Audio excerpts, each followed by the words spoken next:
قرآن میں اہل کتاب کی عورتوں کے ساتھ نکاح کو مومن مردوں کے لیے حلال قرار دیا گیا، مگر دوسری طرف قرآن میں مومنین کو تاکیدگی کی گئی کہ مشرک عورتوں کے ساتھ نکاح نہ کریں۔ جی وضاحت میں نے اس کی کافی دفعہ کی ہے میرے بھائی۔ قرآن بت پرست مشرک اور اہل کتاب مشرک میں فرق کرتا ہے۔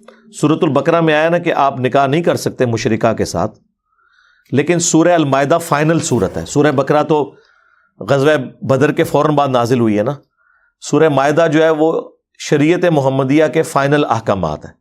سورہ مائدہ کی کسی شرعی حکم کو کوئی اور سورت کی کوئی آیت منسوخ نہیں کرتی، سورہ مائدہ ہی فائنل ہے۔ سورہ مائدہ میں سٹارٹ ہی میں اللہ تعالیٰ نے فرما دیا آج کے دن تمہارے لیے اہل کتاب کا کھانا بھی حلال کر دیا گیا ہے، جو ذبیحہ ہو اللہ کے نام کا، ان کی عورتیں بھی حلال ہو گئی۔ لہٰذا سورۃ البقرہ کی جو وہ آیت تھی کہ مشرک مرد و عورت کے ساتھ مسلمان نکاح نہیں کر سکتے، اس میں ایک ایکسیپشن قرآن میں آ گئی کہ اگر وہ مشرک آسمانی مذہب کا ماننے والا ہے، یعنی جیوز اور کرسچنز میں سے ہے، تو اس کی اللہ نے قرآن میں اجازت دے دی۔ فائنل سورت سورۃ المائدہ ہے۔ ویسے تو یہ ناسخ و منسوخ نہیں ہے، یہ ایکسیپشن ہے۔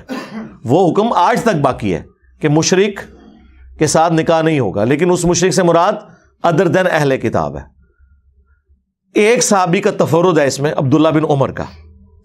وہ بخاری میں آتا ہے کہ عبداللہ بن عمر یہ کہتے تھے میرے نزدیک اس سے بڑا کوئی شرک نہیں کہ کوئی عیسیٰ ابن مریم کو اللہ کا بیٹا کہے، لہٰذا وہ اہل کتاب عورت کے ساتھ نکاح کو بھی حرام سمجھتے تھے سورہ البقرہ کی آیت کی وجہ سے، لیکن یہ اجماع صحابہ کے خلاف ہے۔ اسی لیے حافظ ابن کثیر نے تفسیر ابن کثیر میں عبداللہ ابن عمر کا یہ موقف نقل کر کے صحیح بخاری سے باقاعدہ اس پہ بحث کی ہے کہ عبداللہ بن عمر کا یہ موقف جو ہے وہ ایکسیپٹیبل نہیں ہے، اجماع امت کے خلاف ہے۔ صحابہ کرام میں سے کسی نے یہ مطلب نہیں لیا اور لاجیکلی یہ مطلب بنتا بھی نہیں ہے۔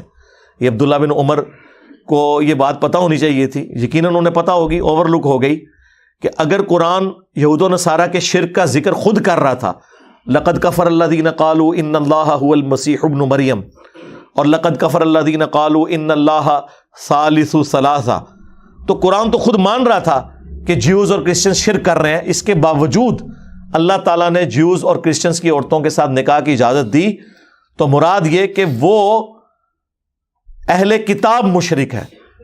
لہذا اہل کتاب مشرک اور بت پرست مشرک کے اندر اللہ نے فرق کر دیا۔ اسی لیے میں کہتا ہوں کہ مسلمانوں تم بھی جو کلمہ کو مشرک ہے اور جو کافر مشرک ہے ان میں فرق کرو۔ اللہ نے اتنا بڑا فرق کر دیا، مشرک تو دونوں تھے لیکن اللہ نے ان کی عورتوں کے ساتھ نکاح کی اجازت دی۔ یعنی یہود و نصارہ کی بچیوں کے ساتھ نکاح کی اجازت ہے، ہاں سنی کسی شیعہ بچی کے ساتھ نکاح نہیں کر سکتا۔ ان کی کتنی مت ماری ہوئی ہے آپ ذرا دیکھیں، یعنی یہاں پہ دین بھی ایک، ٹھیک ہے، اس کے باوجود انہوں نے اتنا سینسٹیو اس مسئلے کو بنا دیا کہ سنی شیعہ کا نکاح ہو سکتا ہے کہ نہیں۔ قرآن کہہ رہا ہے یہود و نصارہ کی عورتیں تمہارے لیے حلال ہیں، لیکن یہ لوگ کس ایکسٹریم پہ چلے جاتے ہیں۔